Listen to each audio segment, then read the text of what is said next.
आहे मी आणि उद्घाटकाने सुरुवातीला बोलायचं असतं, त्यामुळे म्हटलं मी बोलतो. मित्रो, बहुजन मुक्ती पार्टी हे नाव फार अतिशय महत्त्वाचं नाव आहे. बहुजन. मी जर थोडंसं बहुजनांचं विश्लेषण करणार आहे. बहुजनांचं मूल निवासी बहुजन. बुद्धसुद्धा म्हटले बहुजन हिताय बहुजन सुखाय. नेमकं बहुजन म्हणजे काय, कोण?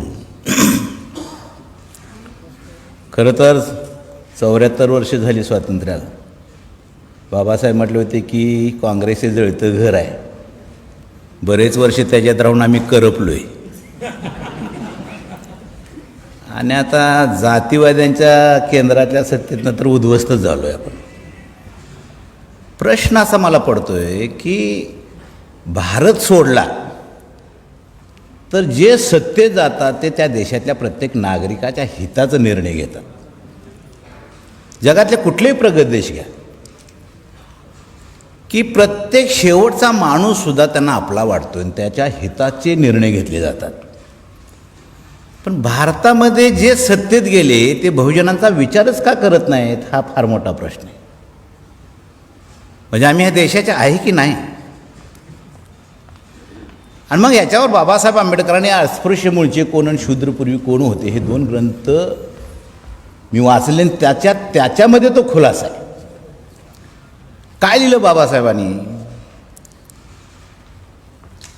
ह्या देशामध्ये मेश्राम साहेब ब्राह्मणावर तुटून पडतात. त्याचं कारण हे आहे, ह्या देशामध्ये आम्ही सिंधू नदीच्या कडेला रावट्या टाकून टोळ्याटोळ्यानं राहिलेल्या असताना परदेशातून काही माणसं या देशात आली. ती परकी म्हणजे आजचे ब्राह्मण. हा परका आहे. बामसेपनं तर DNA चाचणी घेऊन सांगितलं हे परका आहे. मी मेश्राम साहेबांना म्हटलं कशाला चाचणी पाहिजे, गडी दिसला की ओळखतो हे परका आहे. त्याचं बोलणं वेगळं, त्याचं खाणं वेगळं, त्याचा कलर वेगळा, आपला कलर वेगळा. ते घोड्याला अश्व म्हणते, आपण घोड्याला घोडा म्हणतोय. ते पेढा खाते, आपण सगळंच खातोय. असा हा परकी ह्या देशात आला. बघतोय तर सिंधू नदीच्या कडेला रावट्या टाकून टोळ्या भारतीय माणसं राहिलेले आहेत. आपल्यापेक्षा ह्या भारतीयांची संख्या जास्त आहे. त्यांच्या लक्षात आल्यानंतर त्यानं बुद्धपूर्व काळामध्ये 3 वर्ण तयार केले. खरं तर बामसेपमध्ये तुम्ही असं म्हणजे सगळं माहीत आहे, पण नवीन जी पोरं येतात त्यांना माहीत नाही मूलनिवासी म्हणजे काय, बहुजन म्हणजे काय हे म्हणतात, विचारतात. म्हणून हे थोडंसं 10 मिनटं बोलतो. बुद्धपूर्व काळामध्ये 3च वर्ण होते, ब्राह्मण, क्षत्रिय आणि वैश्य. क्षत्रियामध्ये 2 कुळ होते, एक सूर्यवंशी आणि सोमवंशी. सूर्यवंशी सत्तेत होते, सोमवंशी सत्तेत होते. पण ब्राह्मण ह्यांना अस्वस्थ झालता तो वर्ग, ह्यांना फोडून तर ठेवलं पाहिजे. आणि या सोमवंशी राजांच्या वर ब्राह्मण खूपच जाचकाठी लादू लागले आणि राजे खवळे. राजे म्हणाले आम्ही सुद्धा माणसं आहे, काठी घाला पण योग्य घाला. ब्राह्मण म्हटले आमचा जन्मच तोंडातून झाला आहे, आम्ही म्हणजे देवाचा अवतार, आम्ही जे तोंडातून फेकेल ते तुम्ही झेललं पाहिजे, ऐकलं पाहिजे. सोमवंशी राजे म्हटले झेलो पण योग्य ते असेल ते ऐकू. आणि ह्या सांगण्यावरून आटेवरून वाद एवढा विकोपाला गेला. कोणत्याही क्षणी सोमवंशी राजे आणि ब्राह्मण यांच्यामध्ये युद्ध सुरू होणार. एवढ्याच ब्राह्मणाने असा विचार केला की बुद्धीच्या जोर युद्ध जिंकता येतं नसतं, त्याला शस्त्राची गरज लागते आणि शस्त्रानं युद्ध जिंकता त्याला बुद्धीची जोड लागते. हा विचार ब्राह्मणाने केला आणि ते ब्राह्मण सूर्यवंशी क्षत्रियाकडे गेले. ते सत्तेत नव्हते. त्यांनी सांगितलं सोमवंशीनं आमच्यामध्ये वाद निर्माण झाला, मग कोणत्या क्षणी युद्ध सुरू होईल, मग तुम्ही आम्ही दोघे जर युद्ध एक झालो आणि जर युद्धाला सुरुवात झाली तर नक्कीच आपला विजय होईल, आपण त्यांना पराजित करू. ते सूर्यवंशांना पटलं. ते दोघे एक झाली, युद्धाला सुरुवात झाली. भयानक युद्ध झालं. त्या भयानक युद्धामध्ये सोमवंशी राजाचा पराजय झाला. वाताहत झाली सोमवंशी राजांची.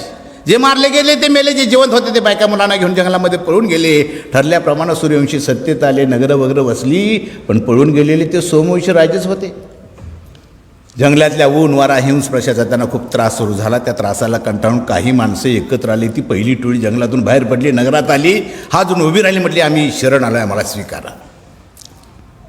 आणि मग म्हणे तुम्ही शरण आलात तर हो, तुम्हाला तुमची गेलेली सत्ता मिळणार नाही, जमीनदारी सत्ता मिळणार नाही, तुम्हाला आमची गुलामी करावी लागेल, गुलाम म्हणून राहावं लागेल. त्यांनी ते मान्य केलं आणि गुलाम म्हणून पहिल्या टोळीला कामं दिली. एकाला सांगितलं लाकडाचा धंदा करतो, सुतार झाला. दुसऱ्याला सांगलं लोकांना देतो, लोहार झाला. हे साडी माळी तेली तांबडी गोष्टी नाही, धनगर सुतार लवार गावातले 12 बलुतेदार. ही पहिली शरण आलेली सोमवंशराजांची टोळी आहे. आणि ह्या टोळीला जर पहिल्यांदा एक नाव कोणी दिलं असेल तर ते डॉक्टर बाबासाहेब आंबेडकरांनी दिलं. ते नाव म्हणजे अदर बॅकवर्ड क्लास. 52% ओबीसी, सोमवंशीराजे, मूळ निवासी, भारतीय. अजून काय जंगलात राजा राहिलं होतं, त्याच्यामध्ये एक दुसरा ग्रुप तयार झाला.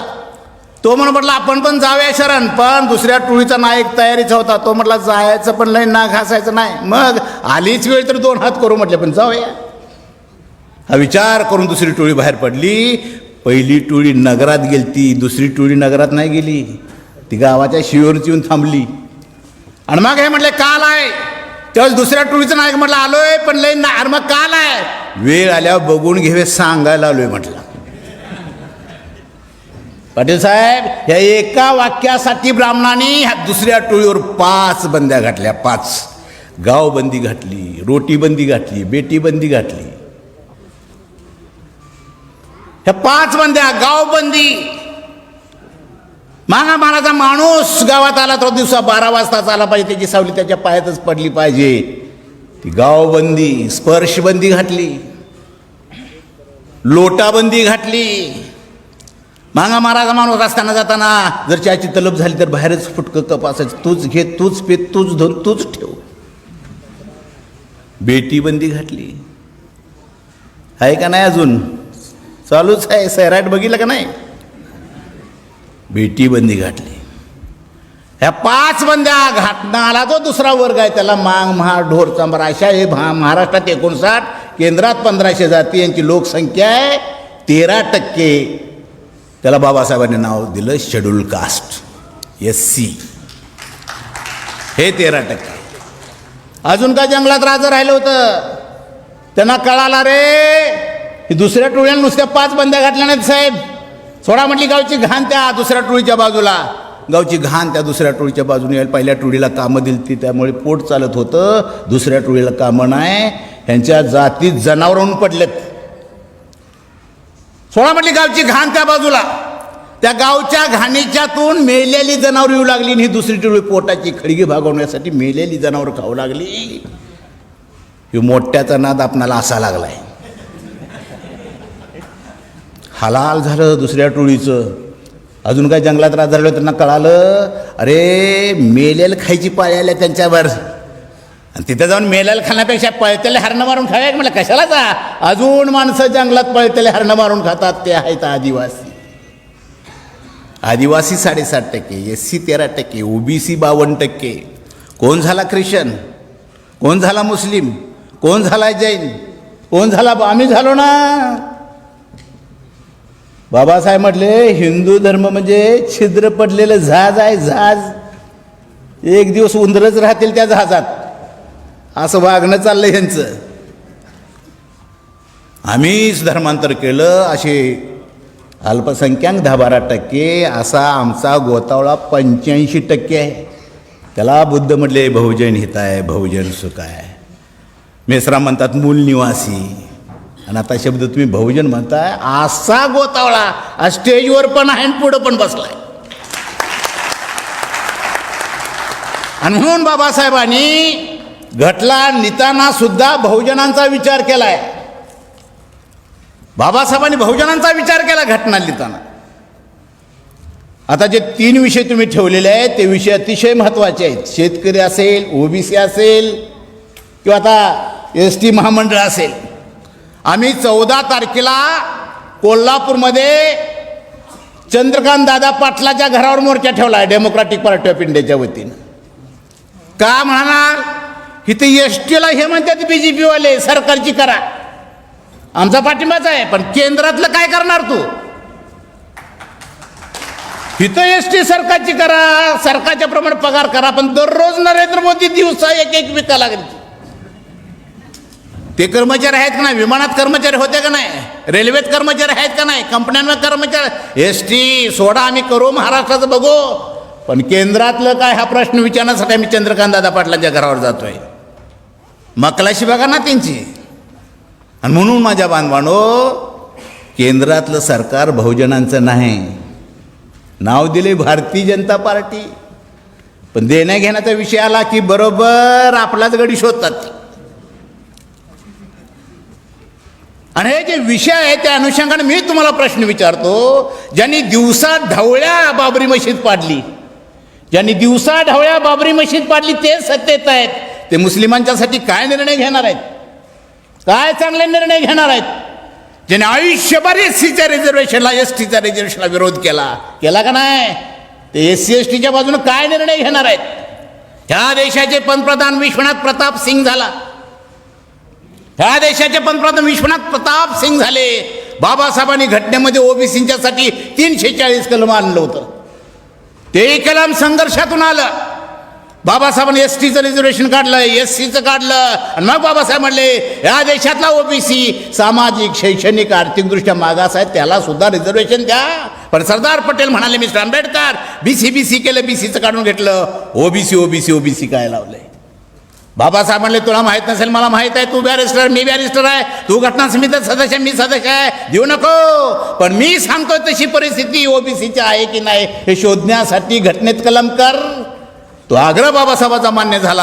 आणि या देशातले ओबीसी सामाजिक, शैक्षणिक, आर्थिकदृष्ट्या मागास आहेत की नाहीत हे शोधण्यासाठी घटनेत 340 कलम आलं. त्या कलमाच्या प्रमाणे कालेलकर आयोगाला त्याने 40% शिफारस केली, काँग्रेसवाल्यांनी ती लागू केली नाही. त्यानंतर सत्तांतर झालं, मंडल आयोगाची स्थापना केली, आयोग स्थापन झाला, काँग्रेसचं सरकार आलं, त्यानं लागू केली नाही. आणि या देशाचा पंतप्रधान विश्वनाथ प्रताप सिंग झाला आणि त्यानं डिक्लेअर केलं की मी मंडल आयोग लागू करणार आहे. देश पेटल्यासारखा दाखवला ह्या बीजेपी वाल्यांनी. दाखवला का नाही? देश पेटल्या, पेपर काढला की देश पेटल्यासारखा दाखवला. सगळा प्रिंट मीडिया, इलेक्ट्रॉनिक मीडिया मंडल आयोगाच्या विरोधात राबवला. मित्रांनो, प्रश्न विचारला होता मी त्यावेळेस. 52% मंडल आयोग आहे, त्यांचा विरोध नाही. एससीच्या सगळ्या पक्ष संघटनांनी पाठिंबा दिला होता, त्यांचा विरोध नाही. आदिवासींना त्यावेळेस काय तसं काय कळत नव्हतं, त्यांचा विरोध नाही.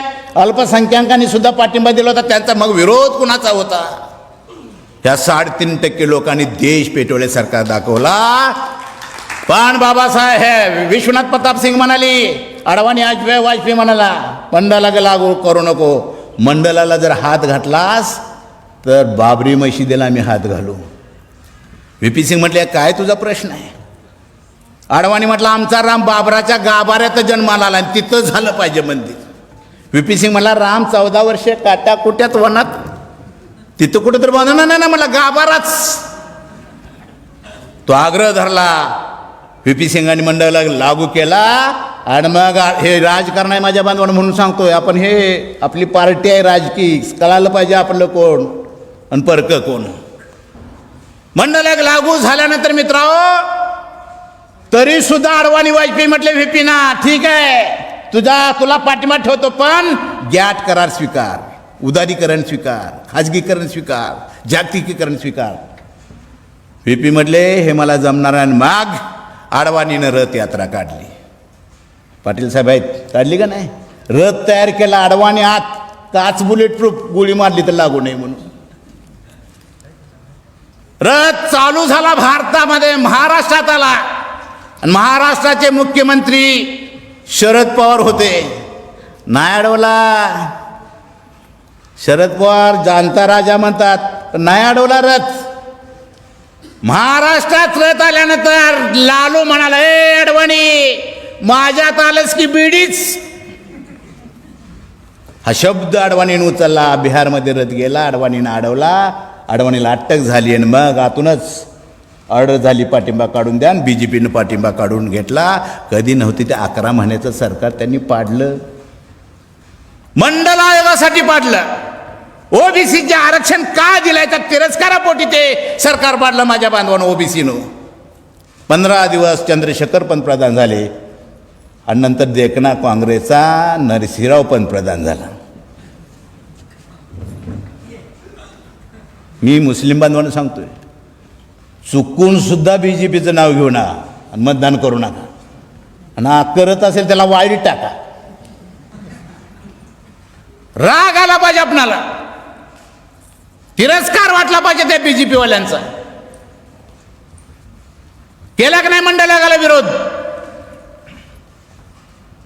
आणि मग आडवाणी, वाजपेयी आणि काँग्रेसचा नरसिंहराव यांनी हातामध्ये हात घातला आणि खाजगीकरण स्वीकारलं. माझ्या बांधवांना उदारीकरण स्वीकारलं, गॅट करार स्वीकारला. त्यावेळेस आम्ही मोर्चे काढत होतो, जनता दलात होतो मी. रोका ह्याला, थांबवा, पण कोण ऐकणार? लागू झालं, गॅट करार सही झाली, उद्ध्वस्त झालो आपण, उद्ध्वस्त. हे का केलं त्यांनी? कसं केलं त्यांनी? कशामुळे केलं त्यांनी? त्यांच्या हातात सत्ता असल्यामुळे केलं. बहुजन समाजाचे एवढे 85% मतदान असताना सुद्धा आमच्या हातात ह्यांनी भिकेचं कटोरी दिलंय. लय लय दिलंच तर एखादी आमदारकी, लय लय दिलं तर महामंडळ. भीक दे की किती दिवस मागायचं? समजून घ्या माझ्या बांधवानो. 5 मिनिटात मी गॅट करार सांगतो, माझं भाषण संपवतो. गॅट करार जागतिकीकरण, खाजगीकरण हा करार आहे, जागतिक करार आहे. 120 देशाच्या सह्या आहेत त्याच्यावर. काय करार आहे? त्या करारामध्ये 3 तरतुदी आहेत. एक वस्तूंचा खुला व्यापार, 2 सुविधांचा खुला व्यापार आणि बौद्धिक मालमत्तेचा हक. या 3 तरतुदीमध्ये आपण उद्ध्वस्त झालोय. वस्तूचा खुला व्यापार म्हणजे काय? ह्यांनी करार केला आणि सांगितलं, परकीयांना या, परकीयानो आमचा दरवाजा खुला केलाय, आमच्या देशात या, कारखाने काढा, वस्तू विका, आम्ही तुमच्या देशात येतो. आपलं 1% पलीकडे जायना झालं, त्यांचंच यायला लागलंय. वस्तूचे कारखाने सरकारच्या मालकीचे होते आणि बाबासाहेबांनी रिझर्वेशन दिलं. त्यावेळेस बाबासाहेबांनी सगळे वस्तूचे कारखाने असतील सरकारच्या मालकीचे केलते. म्हणून आमची पोरं शिकत होती, नोकरीला लागत होती, सरकारी म्हणून पगार घेत होते, रिटायर झाले, पेन्शन घेत नव्हती. आता हे सगळे वस्तूचे कारखाने खाजगी झालेत. बावल्याचा कारखाना नागपूरला होता. रबराची बावली यायची, पोरग 10 पैशात खुश व्हायचं. करार झाला, तो कारखाना पहिल्यांदा बंद पडला आणि आली जपानची बावली. शिट्टी मारली की बावली नाचत्याच, टाळी वाजली बावली, अशा नाचणाऱ्या गाणाऱ्या बावल्या आमच्याकडे आल्या. जपानच्या आमची बावली गेली. कारखानदार बेकार झाला, कर्मचारी बेकार झाला. हे वस्तूचे बघा तुम्ही, एक दिवस साखर कारखाने खाजगी होणार आहेत. हे सगळे साखर कारखाने खाजगी होणार आहेत. आज आपल्या कारखान्यामध्ये एका पाळीला 8 तासाच्या 800 लोक काम करतात. इंग्लंडला जावा, बीट पेरायला मशीन, बीट काढायला मशीन, वाहून न्यायला मशीन आहे. तुम्ही जर कारखाना बघायला गेला की चेहरा बघितल्याबरोबर आपोआपच दरवाजा उघडतोय. आकड्याकडे 2 वॉचमॅन आहेत उघडायला आणि झाकायला जागतात कसं तरी. टोटल साखर कारखाना बघा, फिरा, एकही माणूस तुम्हाला दिसत नाही. आणि शेवटच्या रूममध्ये गेला की सूट बूट कोट टाय घालून सिगरेट सुलगावत 8 माणसं 800 लोकांचं काम करत असतात. असले कारखाने भारतात आले. कसं जगायचं? कुणाच्या आधारे जगायचं? पोकलँड आलं, हायवेचं काम आहे, माणसं आहेत का कामाला? दिवसा काम बंद, रात्रीचं चालू आहे काम. आणि त्या मशीनकडं आमची माणसं 100 बघतात काम कसं करते. मशीन काम, एक माणूस 100 माणसं बघायला काम कसं करते. अरे प्रश्न विचारला पाहिजे काँग्रेसवाल्यांना आणि BJP वाल्यांना.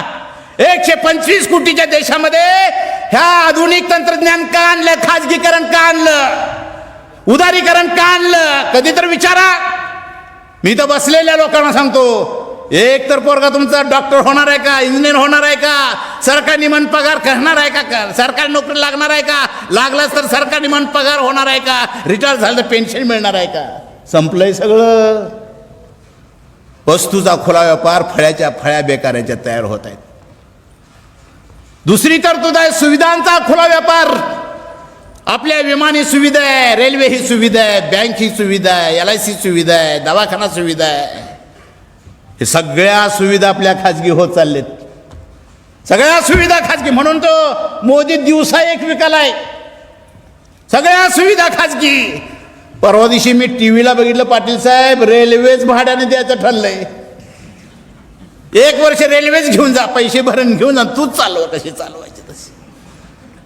कसं जगायचं. बाबासाहेबांनी रिझर्वेशनची पॉलिसी आणली त्यावेळेस बाबासाहेबांनी विचार केला होता सरकारी सेक्टर असतील तर रिझर्वेशनला अर्थ आहे.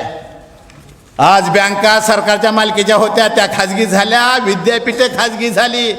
बँक आली बघा ना, नाव काय, ICICI बँक. आणि त्या बँकेनं सगळ्या कोऑपरेटिव्ह बँका घेतल्या, कशात घेतल्या का नाही.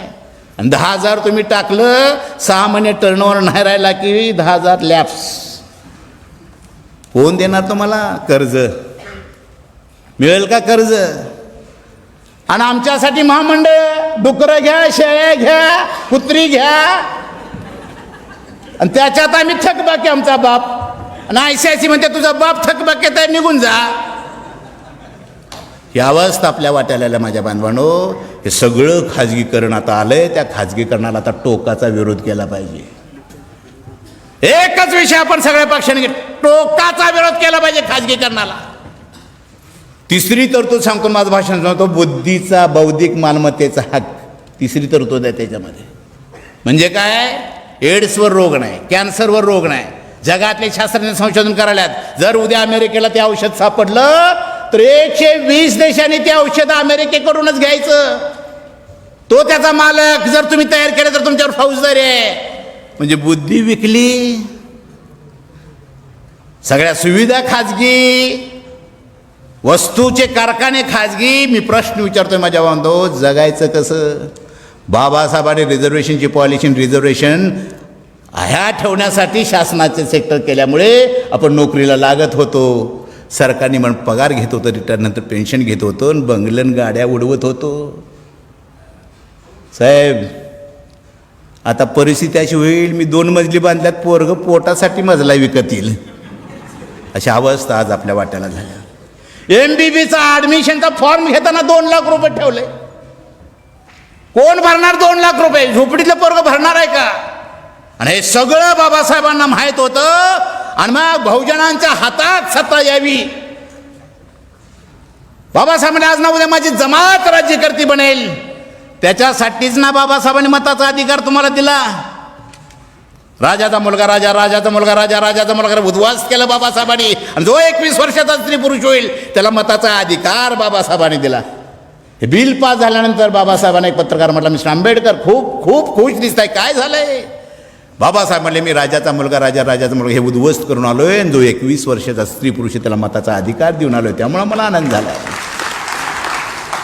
एक पत्रकार मला, काय होणार आहे, काय फरक पडणार? बाबासाहेब म्हणले, एखाद्या झोपडीतली माता आपल्या बाळाच्या पाळण्याची दोरी हातात घेऊन जोजवत असताना स्वप्न बघेल, आज ना उद्या ह्या माझा झोपडीचा मुलगा आहे, देशाचा पंतप्रधान होईल, राष्ट्रपती होईल, स्वप्न घेऊन आले.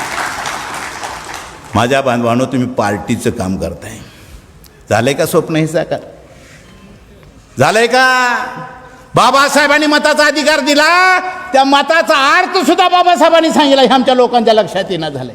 मत म्हणजे तुमचा स्वाभिमान आहे, मत म्हणजे स्वतःचा संसार सुखी करण्याचं ते साधन आहे. असं साधन आमची माणसं चिरीमिरीवर द्यायला लागल्यात.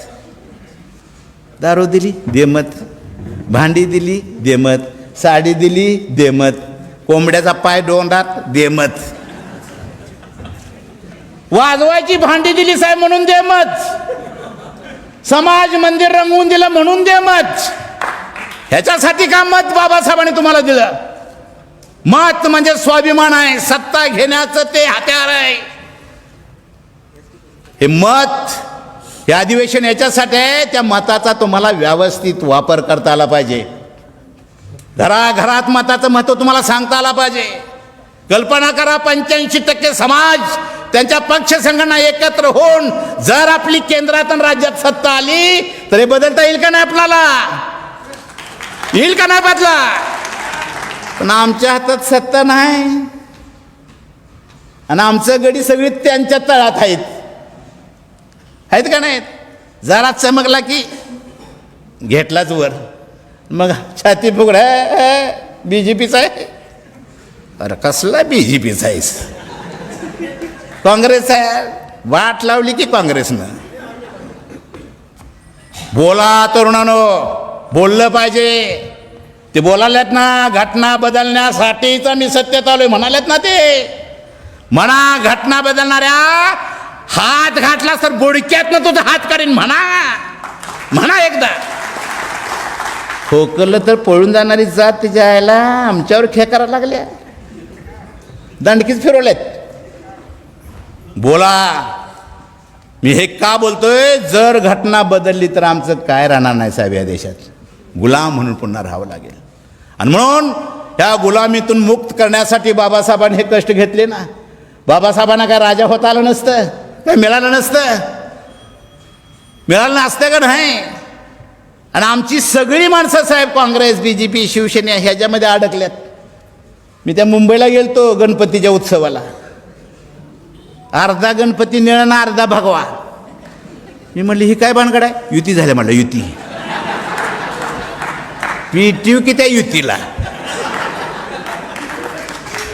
कसली युती करताय तुम्ही?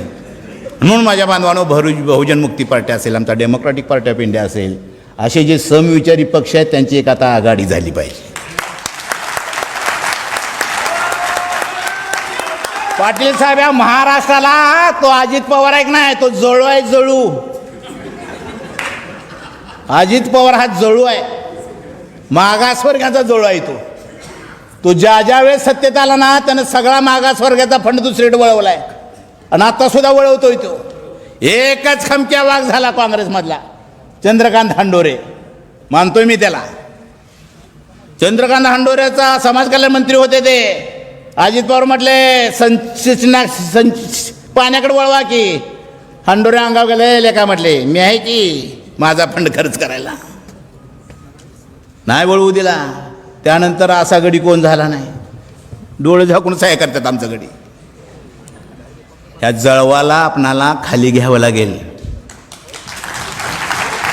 लागेल. आणि मोदीला नुसता मुकडा केलाय साहेब संघवाल्यांनी. RSSनं आम्ही प्रश्न विचारतो, कशाला पाहिजे तुला स्वतंत्र संचालन? बाबासाहेबांनी घटनेच्या माध्यमातून फौज तयार केली आहे, SRP तयार केले, पोलीस तयार केलेत, लागलंच तर होमगार्ड तयार केलेत. लयच कमी पडलं तर कॉलेजमध्ये NCCचे कॅडेट तयार केलेत बाबासाहेबांनी घटनेच्या माध्यमातून. तुम्ही का तलवारी फिरवालाय? तुझी तलवार असेल तर आमचा हातच तलवार झाल्याशिवाय राहणार नाही. ही धमकी द्या त्यांना. बोला संघावर काय करतात बघू. बोला संघावर कोण कोण काय करायचं, किती मारतात ते बघू. अरे मरण काय चुकलंय का कुणाला? बुद्ध म्हटले जन्म तिथं मृत्यू आहे. जन्म तिथं मृत्यू असेल तर त्याला कशाला घाबरू नका मित्र. राजकारणामध्ये उघड बोलत चला, टीका टिप्पणी करत चला. आणि हे सगळे यांचं साठं लोट आहे. हे सगळी पाहुणं आहे ते BJP, शिवसेनेवाले आणि काँग्रेसवाले. हे पाहुणं आहेत. मराठ्यांना तर ह्यांनी काय दिलं? किती वर्ष मराठ्यांच्या हातात मराठाची सत्ता. शेवटी मराठ्यांना भिकेचं कटोरच हातात आल्याकडे द्या की आरक्षण. आणि शरद पवार म्हणजे आम्ही मराठ्यांचे नेते. कुठला बाबा तू? हे सगळं बोला. याच्यासाठी अधिवेशन असतात, प्रबोधनासाठी अधिवेशन असतात. तुम्ही खंबीरपणे समाजासाठी काम करत राहा. कुठल्या तर आमिषाला बळू पडू नका. आता जे आपण हाय स्टेजवर बसल्यात, इलेक्शनच्या काळात ही सगळी आपल्याकडे असतील याची काही खात्री नाही. मी लोकसभेला साहेब राहिलो होतो, 2 वेळेस लोकसभा लढलो मी. इलेक्शनच्या आदल्या दिवसापर्यंत गडी माझ्यासोबत आहेत. आणि बूथला भेट द्यायला ते दुसऱ्यांच्याच बूथवर बसल्या ती माझ्या गडी. मला एकटा म्हटला चहाला तर पैसे आहेत का? इलेक्शन लढवायला. बाबासाहेबांनी चहावर इलेक्शन ठेवले नाही, मतावर ठेवलेलं आहे. ते मत आपलं जास्त आहे. त्या मताच्या पुंजक्यावर आपण सत्ता घेऊ शकतो याचं भान आपणाला असलं पाहिजे. आणि हे सगळे साडी माळी तेली तांबडी कुष्टी नावी दनकर सुत्ताला वर कुंभार मांग महार ढोर चाबारकी सडी गोसावी काही काही पाच पारदी होलार असेल, मुस्लिम असल्या सगळ्यांना एकत्र करून ह्या देशाची सत्ता कशी घ्यायची या अनुषंगानं आपण प्लॅनिंग त्याच्यामध्ये आमचे मेसराम साहेब माहीर आहेत. आणि त्याला साथ देणाऱ्या तर आम्ही आहे. आणि म्हणून या सगळ्या जाती जमातींना एकत्र करून मित्रावा अडचण झाल्या जातीची. हे बामणांनी लय मेक मारले ते, त्यामुळं आम्ही एक होईना झालोय. मी पुन्हा मुद्दाम साहेब पाटील साहेब मी हे उदाहरण सांगतोय. बामण भीत नाहीत. ते म्हणतात किती आमचंच आहे. कारण त्या जातीत डिग्रेडेशन केले त्यांनी. म्हणून आम्ही एक होत नाही. सगळ्यात निजात भंग्याच्यावर गेली, महाग मांगाच्यावर गेली, माराच्यावर गेली, ढोराच्यावर, चांबार धनगर मराठा, मराठाच्यावर ब्राह्मण ठेवला आहे. चढत नेल्यानं उतरत आणलंय. अडचण झाली ती. भंगी माग म्हणते तू माझ्यापेक्षा नीच, भंगी मार म्हणते तुम्ही दोघंही आमच्यापेक्षा, पण सारखं नव्हं, क्रमानं नीच. भंगी मार ढोर म्हणते तुम्ही आमच्यापेक्षा नीच, पण सारखं नव्हं, क्रमानं नीच. भंगी मार ढोर चांबार म्हणते तुम्ही आमच्यापेक्षा नीच, पण सारखं नव्हं, क्रमानं नीच. भंगी मार ढोर चांबार धनगर म्हणते तुम्ही आमच्यापेक्षा नीच, पण सारखं नव्हं, क्रमानं नीच. भंगी मार धनगर मराठी म्हणते तुम्ही आमच्यापेक्षा नीच, पण सारखं नव्हं, क्रमानं नीच. आणि सगळेच ब्राह्मण म्हणते तुम्ही आमच्यापेक्षा, सगळेच नीच, सारखं नव्हं, क्रमानं नीच. तिथं साहेब आमचं झालंय अडचण. माग म्हणतोय महाराकडं जा, महार म्हणते त्याच्याकडं जा, आम्ही काय कमी आहे का? हे सगळं जातीचं तिडं कमी करा, जातीच्या भिंती ठिसूळ करा. आपण माणूस आहे, देशाचे नागरिक आहे, आम्हालाही मताचा अधिकार आहे. नुसतं मत टाकण्यासाठी नव्हे, लढवण्यासाठी सुद्धा बाबासाहेबांनी आम्हाला अधिकार दिला आहे. हे जर डोक्यात आपल्या बसलं तर आपण ह्या देशाची सत्ता सहज घेऊ शकतो. त्या अनुषंगाने आपली पावली पडावीत अशी इच्छा व्यक्त करतो.